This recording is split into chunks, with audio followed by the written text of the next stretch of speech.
അവരോട് പറയുന്നു, അല്ലാഹുവിനെ ഭയന്ന് ജീവിച്ചോ പെങ്ങളെ. അല്ലാഹുവിനെ ഹൃദയത്തിന്റെ ഉള്ളറയിലേക്ക് കൊണ്ടുവരാൻ തീരുമാനിക്ക്. ആ പടച്ചവനെ ഭയന്നുകൊണ്ട് ജീവിച്ച അല്ലാഹു തരുന്ന പ്രതിഫലം എന്തെന്നറിയോ? പടച്ചവരെ, എല്ലാവരും ഉസ്താദന്മാരെ കാണുമ്പോ പറയാറുണ്ട്, ഉസ്താദേ ദുആ ചെയ്യണം നല്ല മരണം കിട്ടാറ്. എല്ലാരും പറയുന്ന ഒരു വാചകമാണ്, ഉസ്താദേ നല്ല മരണം കിട്ടാ ദുആ ചെയ്യട്, ആഖിറത്ത് നന്നാകാ ദുആ ചെയ്യട്. അല്ലാഹുവേ,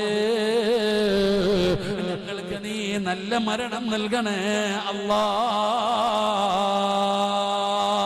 എല്ലാരും പറയുന്ന ഒരു കാര്യമാണ്, ഉസ്താദേ ഈമാനുള്ള മരണം കിട്ടാൻ വേണ്ടി ദുആ ചെയ്യണം. അല്ലാഹു നമ്മുടെ ആഖിബത്ത് നന്നാക്കി തരുമാറാകട്ടെ.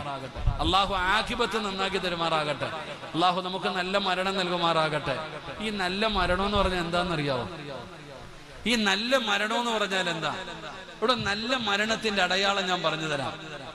നല്ല മരണത്തിന്റെ അടയാളം എന്ന് പറയുന്നത്, വെള്ളിയാഴ്ച രാവിലോ പകലിലോ കടങ്ങൾ തീർത്ത് തൗബ ചെയ്ത് ഒളുവോടുകൂടി നന്മ ചെയ്ത്